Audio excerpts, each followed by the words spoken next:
Bismillahirrahmanirrahim. Assalamualaikum warahmatullahi wabarakatuh. Selamat siang teman-teman semua. Bertemu lagi dengan Eva Dwi Kumalasari. Hari ini materi kita adalah tentang uji regresi berganda. Pertemuan yang sebelumnya saya sudah membahas tentang bagaimana melakukan uji regresi sederhana, yaitu untuk mengetahui keterhubungan satu atau dua variabel. Kali ini kita akan membahas dua variabel atau regresi berganda. Caranya adalah di sini nanti kita akan menguji regresi berganda. Ada dua uji prasyarat yang harus dipenuhi. Pertama adalah uji normalitas dan uji linearitas. X1 di sini adalah kepemimpinan, X2 motivasi, dan Y-nya adalah kinerja kepala sekolah. Setelah kita mengetahui X1, X2, dan Y-nya, nanti di uji yang regresi berganda kita melakukan 5 kali uji. Yang pertama kita melakukan uji normalitas, kedua uji linearitas, ketiga uji X1 terhadap Y, terus X2 terhadap Y, lalu yang terakhir adalah X1, X2 cara bersama-sama mempengaruhi Y. Jadi kita uji X1, X2 terhadap Y.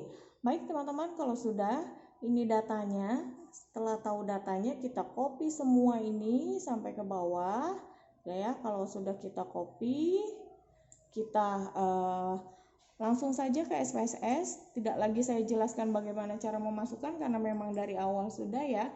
Kita copy di sini, paste gitu, lalu kita klik variabel untuk memberi nama. Ini saya sudah beri nama.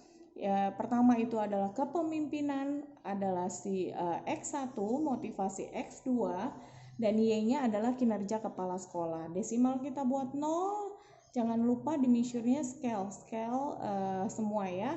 Oke, selanjutnya kita lakukan uji normalitas. Caranya adalah analyze, non-parametric test, legacy dialog, dan one sample Kolmogorov-Smirnov. Oke. Kemudian kita blok semua ketiga variabel ini, kita masukkan ke tes variabel. Oke. Otomatis akan keluar hasil uji normalitas. Jika kita lihat uji normalitas dengan one sample Kolmogorov-Smirnov, di assign sig to toiletnya, di sini rata-rata semua adalah data yang normal.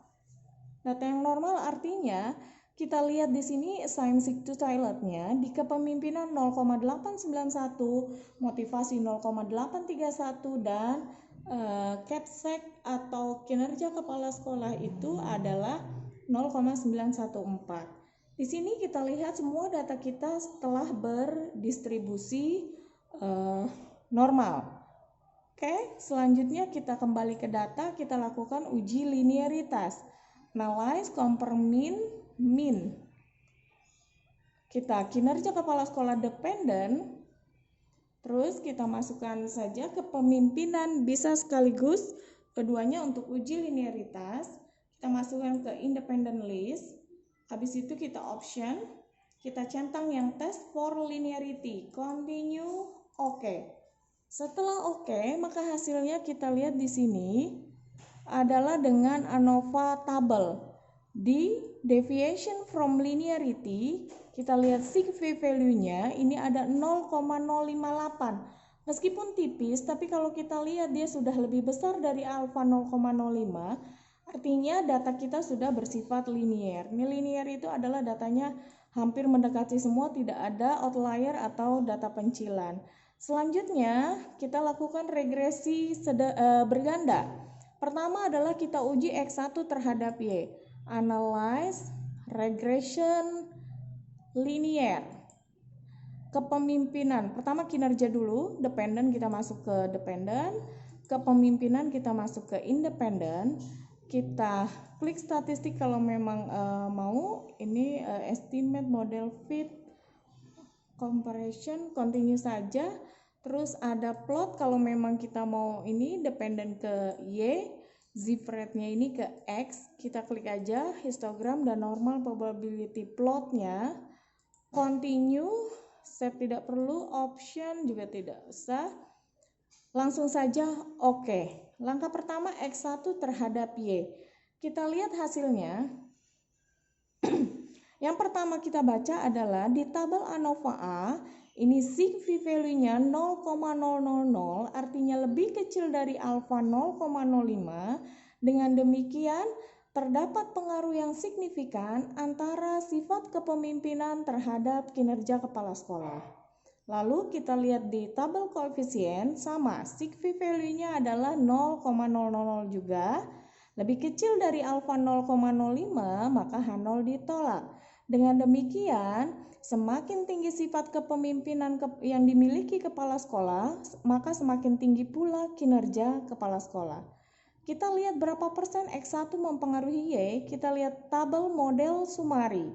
Di R square ini 0,387, artinya 38,7% sifat kepemimpinan mempengaruhi kinerja kepala sekolah. Baik itu satu langkah artinya baru X1 terhadap Y. Kita kembali lagi ke data. Ke data ini kita lakukan uji yang kedua, yaitu analyze, regression, linear. Sekarang yang kepemimpinannya kita keluarkan, kita ganti motivasi, artinya X2 terhadap Y. Kita langsung oke saja. Kita lihat hasilnya di sini jelas. Kalau sudah jelas, kita lihat di tabel ANOVA A dulu. Kalau sudah tadi X1 terhadap Y, sekarang X2 terhadap Y, kita lihat significant value-nya di sini sama 0,000, artinya lebih kecil dari alfa 0,05, H0 ditolak. Dengan demikian, bahwa terdapat pengaruh yang sangat signifikan antara motivasi terhadap kinerja kepala sekolah. Kita lihat tabel koefisien juga menunjukkan hal yang sama, significant value-nya 0,000, lebih kecil dari alfa 0,05, H0 ditolak. Dengan demikian, semakin tinggi motivasi yang dimiliki kepala sekolah, semakin tinggi pula kinerja yang dihasilkan. Kalau tadi kita lihat di X1 itu X1 kepemimpinan mempengaruhi kinerja kepala sekolah itu sebesar 38,7%, kita lihat yang motivasi terhadap kinerja ini mempengaruhi sebesar 47,5%. Jadi kalau kita lihat dia secara sendiri-sendiri, kepemimpinan mempengaruhi kinerja sebesar 38, sekian% dan motivasi mempengaruhi kinerja sebesar 47,5%. Ini kalau mereka masing-masing. Langkah selanjutnya kita akan lihat bagaimana jika X1, X2 terhadap Y. Kita lakukan uji mereka secara bersama-sama, yaitu analyze, regression, linear. Kita kembalikan dulu motivasi, lalu kita blok dua-duanya. Ini kita masukkan ke independen, langsung saja kita oke. Baik, kita lihat hasilnya.